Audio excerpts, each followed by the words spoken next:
Diamond P Sports presents championship drag racing from the National Hot Rod Association.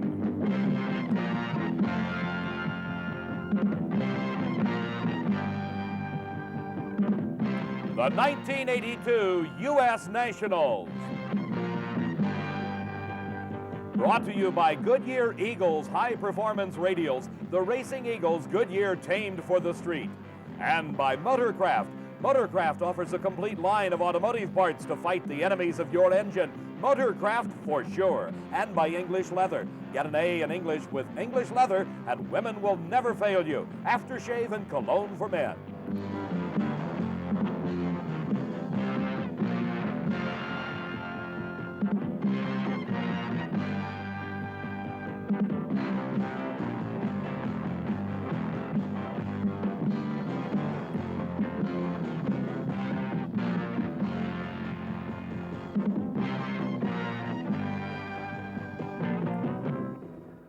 Indianapolis Raceway Park, home of the world's largest and richest drag race, the oldest event in the series of races that make up the NHRA Championship Drag Racing Series. The performances recorded during the last 4 days have startled even the longtime Nationals veterans. Top Fuel qualifying blistered the quarter-mile asphalt, the elapsed time record rewritten by the #1 qualifier, Gary Beck. The pace set by Beck, reflected by the remaining cars. The spread between #1 and 16, only 29/100ths of a second. A father and son team made the Top Fuel field for the first time in history, each driving their own car. 20-year-old Scott Kalita was the #16 qualifier, his dad Connie #11. Scott's competition in the first round, Billy Williams. Kalita fell behind at the start, with Williams having a big lead as he crossed the finish line, then disaster. A giant engine explosion. Williams fighting to keep control of the car at over 250 miles an hour. The huge tires acting like giant rubber balls as Williams attempted to bring the bouncing dragster to a safe halt. Okay, Dave, as you can see, an engine explosion, burning the parachute off of Billy Williams' car, burning it off enough where it was ineffective. But Williams is all right, did a masterful job of driving this car. He really did. He avoided the net down here, which some say you shouldn't do, but Billy had it slowed down enough. You're okay, Billy? Yeah, I'm fine. Right, what happened then? I don't know. The parachute didn't come out for some reason, and The parachute was out, but I think the fire probably burned some of it off. it sure didn't slow the car down at all. I don't know what happened, really. When the stress of over 250 miles an hour is continually placed on the nitro-burning engines used in Top Fuel racing, sometimes, as Joe Amato found out in round #1, something lets go. In Joe's case, this wasn't the first time this weekend. In qualifying, Joe Amato exploded a supercharger, scattering parts over the racetrack. No injuries to Joe Amato, except maybe to his bank account. Joe and Jerry Amato doing a post-mortem on a motor that exploded 100 feet or so before the finish line, still ran 5.83. But, Joe, this one's pretty well destroyed. Yeah, this looks like a grenade. I don't know. It's made a lot of noise. It sounded expensive. Okay, now the restraint straps on the supercharger have done their job. Certainly one is broken, but that's to be expected. The blower is still on the race car and not out on the racetrack somewhere. Yeah, all the cars, built well. All the safety stuff did its job. You can see the rules are definitely a help because it didn't go into the stands, which if definitely would have with the way that's broke. That's the first pass on that brand new blower. Apparently, it made the car a lot more powerful than it did before, and that's the reason why we're standing here looking at a dead soldier. While Amato was pulling to a stop on the racetrack, his competition, Lucille Lee, was waiting patiently at the starting line. With Amato out of racing for the day, all Lucille had to do was go straight. A quick wheel stand. Lucille across the center line of the track and disqualification. With both cars out in round #1, Billy Williams gets a big break, a bye run in the second round. What caused it to cross the center line, Lucille? We had a whole lot of horsepower when we left. The front wheels came up immediately. It's the highest it's ever been, and when it came down crooked. I'm trying to think back, and I feel responsible as a driver for not keeping it straight, mainly because I feel bad for Mark. Lucille Lee referring to car owner Mark Danikas. The talk of qualifying, Gary Beck. A new national elapsed time record of 5.54 seconds. But qualifying is one thing, side-by-side racing another. In round 1, Beck raced Jack Ostrander of Pontiac, Michigan, and proved that the qualifying time was only a mark to be improved. the quickest elapsed time ever recorded in Top Fuel, 5.48 seconds to cover a quarter of a mile from a standing start. Well, Gary Beck arrives down here to an ovation from the officials in this area. The quickest elapsed time in the history of drag racing, 5:48.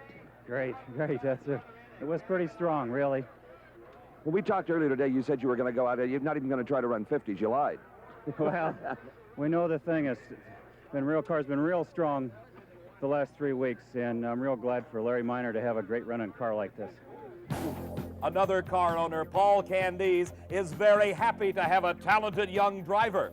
Mark Oswald proved his worth against Jim Bernard when he too had a giant wheel stand. But Oswald kept the power on and drove through it to victory, completing the pairings for the second round. Oswald will race Shirley Muldowney, Gary Beck against Doug Kerhulis, and Connie Kalita will meet Dick LaHaye. The difference in times between the two nitro-burning classes continues to narrow, as Don Prudhomme proved in funny car qualifying with an all-time best of 5.63 seconds. If he had been racing in Top Fuel, Prudhomme would have qualified number 4.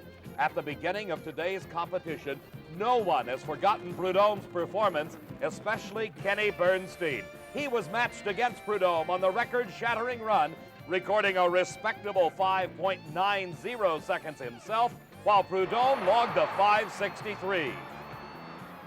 Coming into the U.S. Nationals, people were talking about maybe a potential of a 5.70 with a funny car, but a 5.63, they had to check 5 different clocks to make sure it was right. Yeah, I know. It's awesome. You know, it's hard. If I was back home and I heard this was going on here, I wouldn't believe it, but I'm driving the car, and I'm here to tell you the car's doing it. It's an incredible racetrack. It always has been here, and you know, it ran a 73 and come back with a 63. Dale Paulding had the dubious distinction of trying to stop Prudhomme in round number 1, and he lost traction going up in smoke and crossed the center line right at the start. Prudhomme marched into round number 2. The reigning world champion Raymond Beadle in his Blue Max funny car was handed the surprise of the Nationals, a first-round defeat at the hands of Ken Veeney. Formerly an alcohol fuel competitor, Veeney made the switch to nitromethane mid-season and has been steadily improving ever since. Ken Veeney, only his 13th ride ever in a nitro funny car, the innovator in the alcohol ranks, makes the smoothest transition to nitro we have ever seen and defeats the Blue Max. I'm on it. I mean, I can't believe it. I mean, I just don't know what to say. 578, 252. All I need is I need a sponsor. That's all I can say. I need help. Well, in round number 2, Ken Veeney won't get much help from Al Segrini. Don Prudhomme will square off against Tom McEwen. Kenny Bernstein races Billy Meyer, and Gary Bergen matches up with Tom Anderson.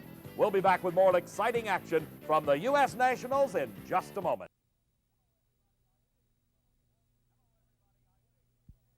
Hello, everybody. I'm Dave McClelland, along with Steve Evans. We're at Indianapolis Raceway Park for all the excitement of the 28th Annual U.S. Nationals. Top Fuel Eliminator, round number 2 is at the starting line.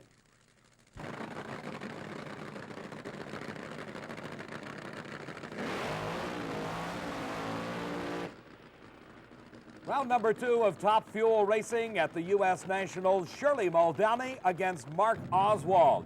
Shirley qualified in the number 2 spot with a spectacular 5.57 second elapsed time. Mark Oswald, the number 6 qualifier.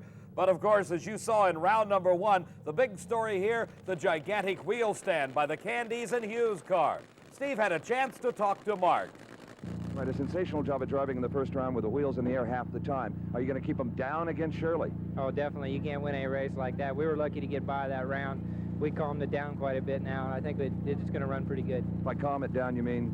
Oh, try to keep the front end on the ground. Had too much clutch in it. Oswald will need that clutch adjustment to beat this woman, Shirley Muldowney. She is the winningest woman driver in all of motorsports. A 2-time world champion against now the fastest car in all of drag racing, the Big Blue Machine from Louisiana. Candies and Hughes, the car owners. Mark Oswald, the driver. And it's up in smoke. Shirley Muldowney has an easy win. Mark Oswald losing traction. How about consistency for Shirley? 5.62 seconds at over 252 miles an hour. A great run. The next pair already fired. Here is the quickest car in all of drag racing. You saw it in round number 1 as Gary Beck ran a 5.48 seconds. Here he's running Doug Kerhulis in the second round. Steve's had a chance to catch up with Shirley Muldowney. Shirley Muldowney continues to saw him off. Jeb Allen first round, now the world's fastest dragster, Mark Oswald. Shirley, he smoked the tires right up the line. Did he? We thought that he would do that, yes. Well, I hear your motor behind us talking to us. It's popping and crackling a little bit, but not a drop of oil anywhere. That's good. Well, it was a little easier run, and I might have shifted it a little soon. I don't know, but I guess it was good enough. Gary Beck, his eyes concentrating on the racetrack that has provided the traction thus far for his 5.48 seconds. He qualified number 1 and set the record at a 5:54. He's racing against the number 13 qualifier from Bakersfield, California, Doug Kerhulis, in the show at 5.80 seconds. Kerhulis, having one of the best seasons of his career, has now got one of the toughest races he's ever faced against the quickest man in the sport with the wheels in the air. Beck backs out of it, brings him back down. It's a close race, and Gary Beck wins it. 5.63 seconds. His speed only 243 miles an hour, and he pulled that out in just the last few feet. As we watch again at the start, look at the front end come up on Gary Beck's car. He backs off, the wheels back on the ground. He is trying his best to pull ahead of Doug Kerhulis, and the mighty horsepower of the Larry Minor car pulls it out at the last few feet. Gary Beck celebrating his 10th anniversary here at the U.S. Nationals. He won it back in 1972 for the first time. Doug Kerhulis shakes his hands. What a job of driving, GB. Yeah, it's leaving awful hard. It's lifting the left side up real high. We've been concerned about it. We added a little bit of lead to it. We'll probably have to put a little more on it. Track's getting better and better every round. With the traction available, Gary Beck adding lead to the front end of the car, to the front axle, to hold those wheels on the ground. These two cars have just watched what's happened. Connie Kaleta qualified number 11. He is the father of the father-son team. We saw Scott go out in round 1. Dick LaHaye qualified number 7. But at this point, it is anybody's race. Dick LaHaye from Lansing, Michigan, against his longtime friend from Ypsilanti, Michigan, Connie Kaleta. Kaleta's already won an NHRA national event this season, winning the Grand Nationals title up in Canada. Both drivers taking their time, building some horsepower in the engines. As the engines get hotter, the more horsepower that they develop. The nitromethane fuels LaHaye and Kaleta, and the wheels come off LaHaye's car. Both front wheels fall off LaHaye's car. After a bit of a wheel stand, it skids to a stop. Kaleta is already gone, the engine shut off, and he is coasting to a stop at the far end of the track. But LaHaye starting to climb out of the car. Let's watch again and see if we can see what happens. Severe shake in the car. As you can see, the wheels just crumple over, and he brings the car to a safe stop. No injury to Dick LaHaye. But what a way to lose a race to Connie Kaleta, to have your front wheels fall off right at the starting line. The car being towed off the racetrack and will be taken back into the pits. Steve has a chance to talk to Connie. All right, Connie Kaleta listening to the PA back here to see who has lane choice when he races Gary Beck, as they both ran the exact same elapsed time. They're comparing the speeds now to try to select a lane choice, as we can hear the public address announcer, Connie. That shouldn't be that way. The lane choice just went to Beck. That's not right. Do you think so? Well, they're exactly the same elapsed times to the thousand. You should toss the coin for it. It's quickest time. You can go lobby for that. Some you're going to win, some you don't. Well, you and Gary Beck with identical elapsed times, that's not a race, that's more of a war. Yeah, it is. But the lane choice could be very critical. So we'll just take a best shot at it. What can we do? Well, maybe you can convince him to flip.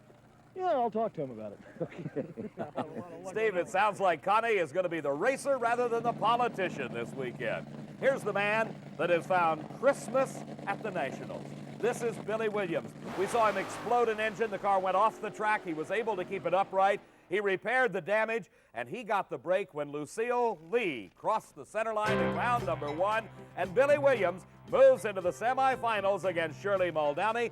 Gary Beck against Connie Kaleta. 4 cars remain for one of the biggest purses ever in Top Fuel racing at the U.S. Nationals.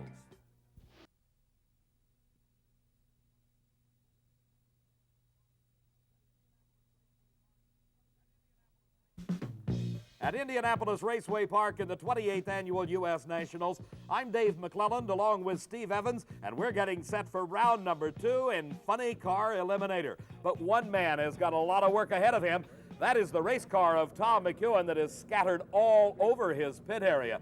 Tom, in his first round race, exploded an engine, and that has created the stripping of this car down to the bare chassis, as a lot of his friends have gathered around to help Tom get ready for his race against Don the Snake Prudhomme. In the first round, as we look at it again, it is McEwen against Frank Hawley. Hawley is here in the near lane, McEwen in the far lane. Up in smoke goes Hawley, the advantage to McEwen.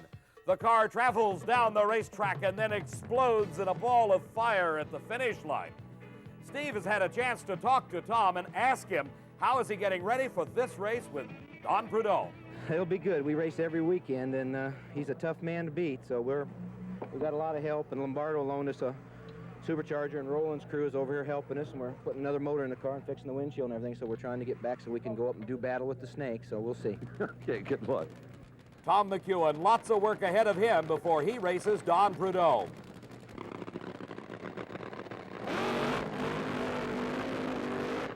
Billy Meyer, one of the 2 Texans involved in this race. He is going against Kenny Bernstein.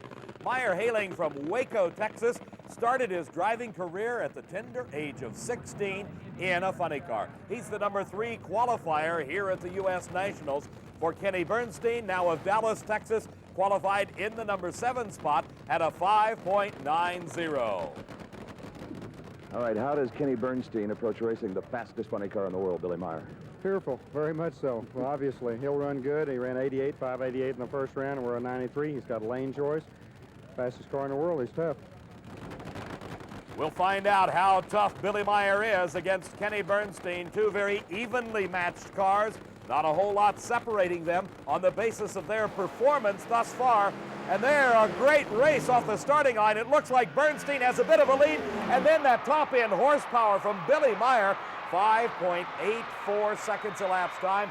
His speed, 251 miles an hour. And when we call it close, Kenny Bernstein just a heartbeat behind at a 5.95 seconds. The next car is a team car of Kenny Bernstein, this time driven by Tom Anderson. He is racing a former champion here, Gary Bergen, the Orange Baron, out of Stanton, California. Steve is with Billy. Well, Billy Meyer, you said you were striving for consistency. You've got it. Another climb in the 580s and a big speed over 250, which will back up a new record. That's good. I don't know if I was a little bit late or not. Do you know? Just a fraction. I saw him very much. I remember we shifted. We moved back and forth in about 600 feet with our top-end charge. It helped quite a bit. So. Billy Meyer reflecting the pressure that builds here at the U.S. Nationals. Here is the team car of Kenny Bernstein, this one driven by Tom Anderson. Anderson qualified number 2, a sterling 5.79 seconds, one of the all-time quickest times ever for a funny car. For Gary Bergen, he qualified number 6 at a 5.88 seconds. This is round number 2 of racing. The winner of this pair will advance into the semifinals, and they're both up in smoke off the starting line. Tommy Anderson looks to be out of control, and Gary Bergen recovers to win the race. 6.56 seconds at 239 miles an hour. But this is one of those cases where who cares how quick you go or how fast, all you're interested in is getting to the finish line first. You can see Anderson in the Kenny Bernstein team car going out of control. Gary Bergen keeps his car pointed in a straight line, and he heads right down to the end of the quarter mile and takes the win. Well, we talk about drivers' races. You just saw one. The driver that recovered first as they both smoked the tires was victorious, and that's Gary Bergen. Good driving, Gary. Thank you, Steve. He smoked the tires just about the same time you did. I saw that, and then I stepped back on the throttle and got around him, and it just got to the finish line first. Well, both of you did everything possible to win that one. Yeah, we sure did. This is a big race to win. Oh, yeah. Gary Bergen won it once a long time ago. Steve, it was way back in 1976 that Gary Bergen was the funny car champ at the U.S. Nationals, but all eyes are on the starting line as the sleek fiberglass body is lowered down over Ken Vini's car, the man they call the Innovator. You've built so much of your own stuff. What on this car have you manufactured? Well, I make the heads and rocker arm assemblies and valve covers, manifolds. Let's see. I didn't build a blower on this one, but you could. I'd have. Your motto is, if you can't afford it, build it, huh? That's what I've had to do so far. I think you try a little harder when you don't have very much money. Maybe that's what it's all about. If Ken Vini tries much harder, he may leave all of his competition clear back on the eastern seaboard, as he has blistered this asphalt here at Indianapolis Raceway Park. His mid-season switch to nitro has left them all shaking their heads. Here in round number 2, Ken Vini is going against this man, the number 8 qualifier, Al Segrini, who came into the program with a 5.91 second elapsed time. The burnouts are completed for both cars. Concentration now on the electronic starting device, the Christmas tree. Al Segrini and Ken Vini. Segrini falling behind at the start, and look at Ken Vini across the finish line. The quickest time, he ties the national record of Don Prudhomme at 5.73 seconds and sets a new national speed record at over 254 miles an hour. Tom McEwen has got his car back together. He is matched up against Don Prudhomme here in the second round of racing. Right now, let's go to Steve. There's a good possibility that you, Ken Vini, in this fairy tale effort today, have just set both ends of the National Funny Car record. They're looking at the backup, doing the math right now. Fantastic. Fantastic. I don't know what to say. 573. 254. And no nitrous oxide. That's all you don't need the Red Rocket, doesn't need it. I don't know what to say. I can't say anything. I'm just dumbfounded. Well, you're now the man to beat. You've got lane choice. Everybody's talking Ken Vini all the way. Hey, thank you. I can't say anything. Tom McEwen, after replacing all the parts in his car, is back running. Don Prudhomme, the quickest man ever in a funny car, has also known the parts breakage problems this weekend. Steve asked him about it. So the engine in the car is the last bullet you have? Yeah, we have enough parts, I think, to keep going. But, you know, the competition out here is really tough, too. You know, we set some new records, but it was costly. But you go from 580s to 560s. You just find the next weak link? That's exactly right. You know, you pick up an extra tenth of a second and a few miles an hour, and all of a sudden the wrist pins on the engine isn't strong enough, and you destroyed $10,000 worth of parts. But we proved that these funny cars can run darn near with the top fuel dragsters. You know, a 563. It's incredible. It's hard to even say, isn't it? It is. The evolution of drag racing, a costly one for Don Prudhomme, but he has got the record at a 573. He has run as quick as a 563. This a rematch of the finals of the U.S. Nationals 1978. Then it was Tom McEwen winning. This time it is Don Prudhomme. And look at the times, 5.77 seconds, only 218 miles an hour as Don Prudhomme moves into the semifinals to race Billy Meyer. Ken Vini against Gary Bergen, as we'll return in just a moment to the U.S. Nationals. Back at the U.S. Nationals, we've just seen Don Prudhomme win his race to move into the semifinals, but the big story in funny car has been the performance of Ken Vini. We'll talk about incredible. He may have taken your record away from you on that last run. That's what I understand. Yeah, he's really running good, isn't he? Hard to believe. Yeah, you never know. We'll see. Okay. The relaxed confidence of a true champion, Don Prudhomme. Right now, it's Pro Stock Semifinals at the Nationals. Ford versus Chevrolet, these factory hot rods running on gasoline and carburetors at over 175 miles an hour. Here is Frank Iaconio driving the bright yellow Chevrolet Camaro. He is matched against the reigning world champion. Frank Iaconio taking time out to talk to his dog just a little bit before going into the semifinal round. His competition, though, he's the reigning world champ. He has already locked up this season's world championship. Lee Shepard, he's talking to his car. Shepard and Iaconio in the semifinals of Pro Stock, and they leave just as if they are one. At the center of the track, it is anybody's race. At the finish line, Frank Iaconio pulls it out by inches at over 173 miles an hour. He records a 7.81 second elapsed time. As we watch again, you see how even it was at the starting line. Then as they go down the track, they remain side by side until just at the finish line, by a matter of inches and by 1,000th of a second, Frank Iaconio gets there first. He's into the finals. His competition will be one of these two cars, the Ford of Bob Glidden or the Chevrolet Camaro of Don Kuntz and Albert Clark. Kuntz, the driver, his partner Albert Clark, working diligently on this car to get it ready to race. For Bob Glidden, a many-time national event champion, he has won the World Championship 4 times. Don Kuntz, this his best finish ever in Pro Stock racing. The tachometers in the cars recording RPMs over 10 and 11,000 for these gasoline-burning cars, and a red light start for Kuntz. An automatic win for Bob Glidden in the Ford EXP. Kuntz exploding a motor as he crosses the finish line. He keeps the car under control, but obviously some problems with that 500 cubic inch engine. There you see Don Kuntz leaving the starting line just a hair too soon. The red light indicating he loses, and Bob Glidden moves into the Pro Stock Finals at the Nationals against Frank Iaconio. In the pits, Steve is with loser Lee Shepard. Lee Shepard's girlfriend, Marcia Brown, trying to console him here in defeat. It was just whoever let the clutch out first on that one. Yeah, it looks that way, Steve. And Frankie did. Yeah, he did. Well, he's been driving real good lately, and it's hard to get a light on him every time. Lee Shepard may have lost this battle, but he won the war, having already clinched the world champion title for the 2nd year in a row. In addition to the professional categories in racing here at the Nationals, Sportsman Eliminator have been in competition. In the Stock Eliminator final, S.E. Buchanan in the far lane from Hot Springs, Arkansas, takes on Northville, Michigan's Don McElroy. Buchanan in the Ford Mustang had the head start and held on for the win, taking his 2nd ever NHRA title and some $6,700.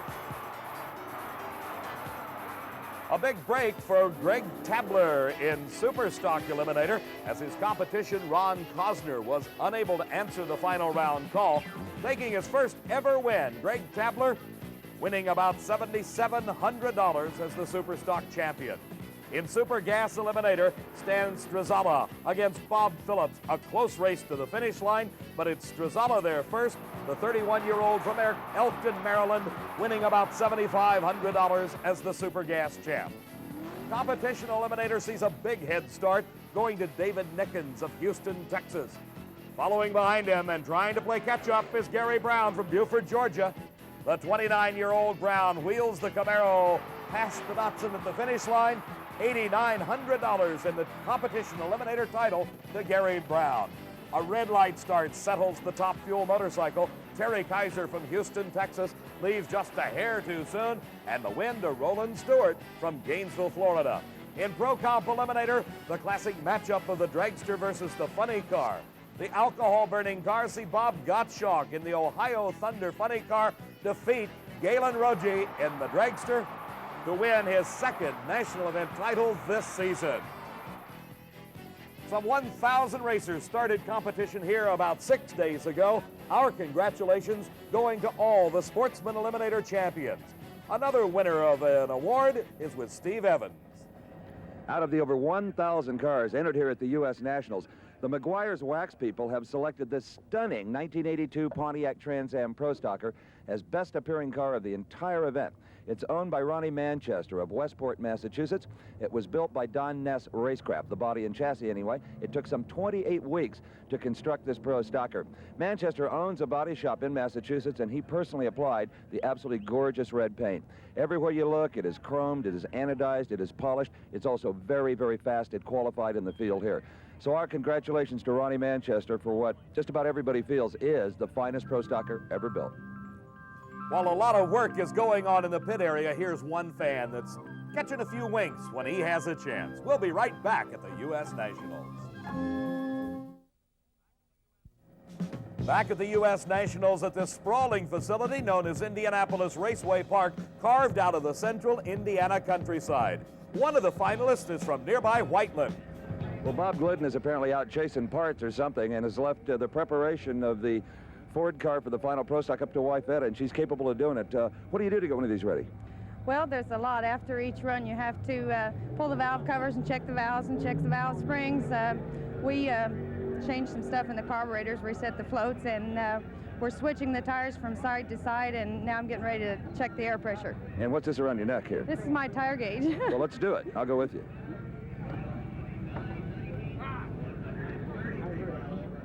How much air are we going to put in these, or is that a secret? No, it's not a secret. I keep them at 5 pounds until we get in the staging lanes, and then I put them down to 4.5. And then just before he runs out, I use 4 1/4. And tire pressure, very important that it's equal. Yes, very important that both tires are equal, so it's when he launches that one doesn't override the other one. We'll find out in just a few moments how well Etta Glidden did in preparing that 4DXP. But right now, it's the semifinals of Top Fuel Eliminator. Billy Williams against Shirley Muldowney, and Billy has had a couple of big breaks. One, the car stayed upright in round 1 after that massive engine explosion. In round number 2, he got a single. Steve had a chance to ask Shirley what she knows about Billy. Shirley Muldowney, tell me about Billy Williams. That's your next opponent. I don't know much about Billy. I know he was very good in the alcohol classes. He's a real nice guy. I think he's a pretty good driver, but I don't know much about, you know, how consistent his equipment is. I'm hoping it isn't too consistent. For Shirley, she has been the picture of consistency throughout this event. She qualified in the 550s, has been through eliminations in the 560 elapsed time bracket. A good start for Billy Williams. He's right alongside Shirley Muldowney, but then the superior horsepower pulling ahead, and Shirley wins it 5.65 seconds at over 245 miles an hour. Gary Beck, the quickest man in all of drag racing, coming up to race Connie Kalita in the second race of this round of Top Fuel Eliminator. Steve's at the finish line with Shirley. Shirley Muldowney continues her march towards what could be a 3rd World Championship title at season's end, but more important now, her 2nd ever U.S. Nationals final round berth. She lost the last time she was in this position and doesn't intend for that to happen again. Congratulations, you're in the finals. Thank you. What an honor. 565. That's good enough. That may do it. What Shirley thinks is good enough is her elapsed time of 5.65 seconds. The choice of lanes goes to the racer with the lowest ET of the previous round of racing. Here we have Connie Kalita looking over at his competition, the quickest man in drag racing. Gary Beck driving Larry Minor's car from El Toro, California. He has run 5.48 seconds. That would easily eclipse Shirley Muldowney's 5.65, but that was set earlier in the day. The track conditions are different. The atmosphere is different. And Kalita with a great lead. Something goes away at the very start on Gary Beck's car, and the upset of the race, Connie Kalita with a 5.68 seconds, 0.03 of a second slower, and Shirley knows she has lane choice in the finals when she meets her former crew chief, Connie Kalita, for the title, the 28th Annual Nationals Champion. Funny car eliminator, Don Prudhomme, nodding to his crewman. Sitting right in front of Don Prudhomme is 2,500 horsepower of nitro-burning Hemi engine. It's supercharged. It is fuel injected. The crewman turning on the fire extinguisher bottles and then lowering the fiberglass body down over Don Prudhomme. At the finish line, Connie Kalita. All right, lane choice isn't going to be that big a factor, is it? I don't think so. The driving is, though. Oh, yeah. Anytime you and this lady meet, it's a bit of a war. Yes, it is. It's going to be a hell of a good drag race. You take great pride in trying to leave on her. I wouldn't do that. It's ladies before gentlemen, isn't it? The KG veteran Connie Kalita obviously enjoying himself here at the 28th Annual U.S. Nationals. He's in the finals of Top Fuel. Here, the first race in the semifinal round of Funny Car Eliminator, the quickest funny car in the world, Don Prudhomme in the near lane. In the far lane, one of the fastest ever, Billy Meyer. And this has got to be on both their minds. Steve had a chance to talk in the pits with Billy.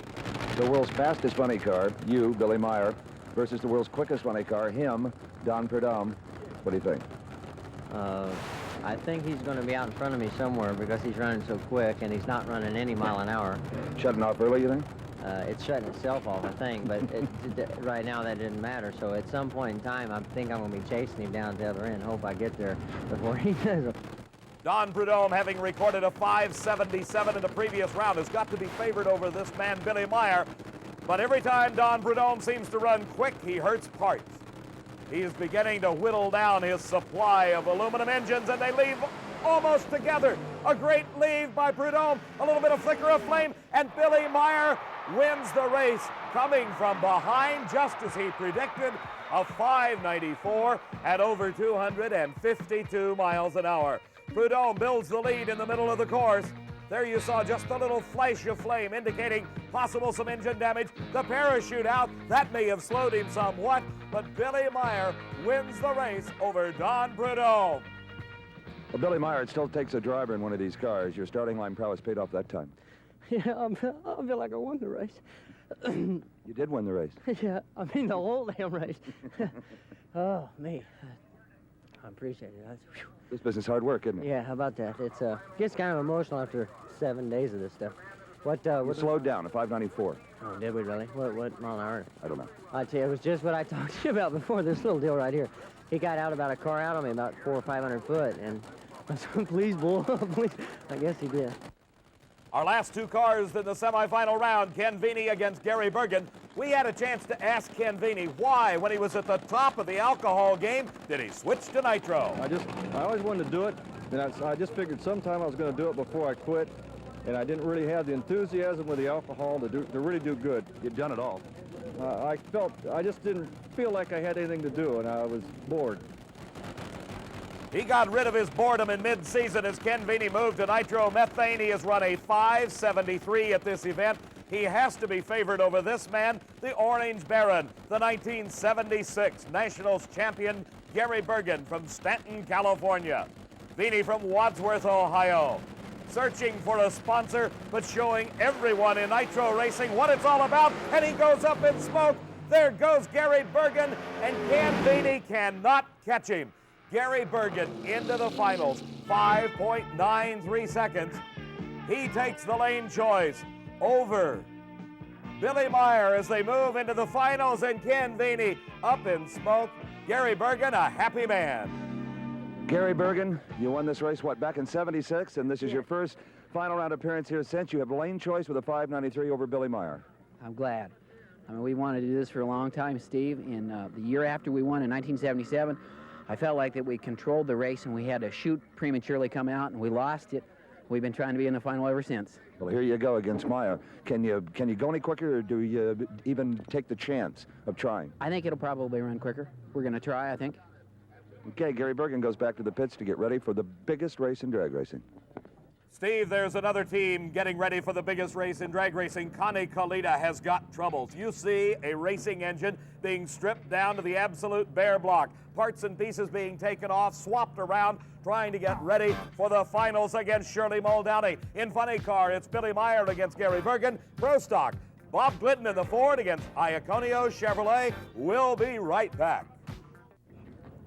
At the U.S. Nationals, frantic action going on in the Connie Kalita pit area as he tries to prepare his car for the finals against Shirley Muldowney, where a bit of a contrast takes place as things are relatively calm around Shirley's car.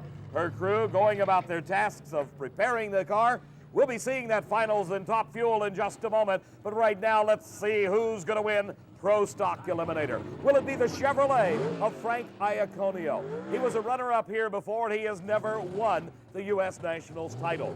His competition, though, is Bob Glidden driving the Ford EXP. Glidden has been a national champion many times here at Indianapolis Raceway Park. He knows how to handle the pressure.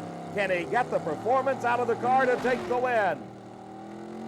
Both cars concentrating on that series of lights known as the Christmas tree, and a great start for Iaconio. Just a few feet ahead as they leave the starting line. Can he hold on at the finish? He does. It is Frank Iaconio, the Pro Stock champion. 7.80 seconds. His speed 173 miles an hour. The race won at the starting line as the elapsed times identical, 7.80. As they approach the finish, you see how close it was. There they go, 0.04 of a second. Frank Iaconio, the champion. As the Pro Stock finalists roll in here, I don't think either one of them knows who won. You won. Frank Iaconio, identical 7.80 elapsed times. Really? Oh, my God. I knew I won. I saw the win light when I come to the traps because the scoreboards are just a little ahead when you cross the finish line. I saw the light come on. Right, that's the sound of Bob Glidden leaving here in haste. Had it not been for that light, you wouldn't have known, I don't think. No. Other than that, you know, it was so close, I couldn't tell who won. Greatest ever victory for you here? Yeah. The only other time I was in '76, I was runner-up, and since then I haven't done anything here. Well, he's won 2 national events this year, the Winter Nationals and now the U.S. Nationals from New Jersey. Frank Iaconio defeats 5-time world champion Bob Glidden. And Steve, he takes home some $18,000 for the Pro Stock Championship. Funny car eliminator and a bit of a switch. Gary Bergen moves over into the right-hand lane. He had lane choice. Throughout the day, the racer with the lower laps time basically has taken the left-hand lane. He gave it to Billy Meyer. Will it make a difference? We'll find out in a few moments. Billy Meyer, way back in the early 70s when he was only 19 years old, was in the finals at the Nationals. He did not win that race. Gary Bergen, of course, a champion here back in 1976. As darkness falls, up in smoke goes Bergen. And there is the winner of Funny Car Eliminator, Billy Meyer. And he did not take it easy. He recorded an outstanding 5.91 second elapsed time at 247 miles an hour, one of his slower races of the day. And there's where Bergen lost the race. He smoked the tires, he lost traction. As in the gathering darkness, you see the flames of those nitro engines standing tall off the headers. Well, the disappointment of that 19-year-old a few years back will now be replaced with a $30,000 smile on the face of Billy Meyer, his first ever U.S. Nationals victory. Congratulations. Feels very good. Feels very good. And very emotional. Yeah, I just thank the Lord. All right, Billy Meyer, whose young first son was born just last week, and this was for him, for Adam. It's my wife. And a big boost towards a world championship. A lot of points are paid here, more than any other race. Billy Bergen smoked the tires instantly. I saw it. I think I was a little bit late. And my car leaves pretty slow, and his left, and I saw him all of a sudden, and I went by him, so I just shifted it quick and just tried to get it down there. We probably, what, run 610 or something? On the 590s. Did we really? How about that? Billy Meyer reflecting the emotion of the moment, but for Connie Kalita, it looks like we're going to have a race. He's just about got his car back together to run Shirley Muldowney in the finals of Top Fuel Eliminator and the most prestigious championship drag racing title of them all, Top Fuel National Champion. We'll be back in just a moment at Indianapolis Raceway Park. The final pair of cars at the U.S. Nationals. It has taken 6 days to reach this point, but the Top Fuel National Champion will be decided in a very few seconds. Shirley Muldowney has never won this title before. She has won 14 other national events. She is the only person ever to win the Top Fuel World Championship twice. Her competition, the KG veteran, Connie Kalita. He won a national event title way back in the late 1960s. He won his second one this year when he defeated Shirley Muldowney in Montreal, Canada. Connie Kalita was the crew chief for Shirley Muldowney when she won her first world champion title back in 1977. He came back to the sport, has done exceptionally well as a driver, and is here matched up against Shirley in the finals of the 28th annual U.S. Nationals. Over $30,000 riding on this one single run. Shirley Muldowney against Connie Kalita. A great start for both cars, and Kalita drifts away out of the center of the track, and Shirley Muldowney pulls straight ahead for the win. She has won her first ever national title. The crew reflecting the glory that is Shirley Muldowney's at this event. Her crew chief, Ron Tobler, along with her son, John Muldowney, very happy, along with the rest of the crew. A great race for Shirley. Connie acquitting himself exceptionally well as Shirley Muldowney wins the Nationals. Shirley Muldowney wins her first ever U.S. National Championship in the quickest side-by-side drag race in history, a 5:57 for Shirley Muldowney, some $30,000 to this young woman. Congratulations. Thank you very much. Thank you. I'll take that, Adolph. Shirley, tell me about the race. We weren't that worried about him. He had to borrow a motor from our good friend, the Budweiser man, and we thought that was his downfall. Okay, now this gives you a big lead towards a world championship. I don't think anybody can catch you now. I don't think so either. I don't think so either. Congratulations again. Thank you, NHRA. The president of the National Hot Rod Association, Wally Parks, coming in for a hug. Boy, I like these lady champions. They're a lot more fun than the guys. Oh, and Wally, what a U.S. Nationals we had. Absolutely unbelievable. Well, I think this is one of the most memorable ones I've seen. We're all so excited all day long, and it was just out of this world. I think it's going to take us a few days to digest what we saw. I think so. There was so much action, so many records that it's going to take a long time to go through all the results, but boy, it was a honey. Right you are, Wally. A tremendous race, this 28th annual U.S. Nationals. For Steve Evans, I'm Dave McClellan saying so long from Indianapolis Raceway Park. The executive producer of Diamond P Sports is Harvey M. Palish, produced and directed by John B. Mullen. Coverage of the National Hot Rod Association U.S. Nationals is a presentation of Diamond P Sports.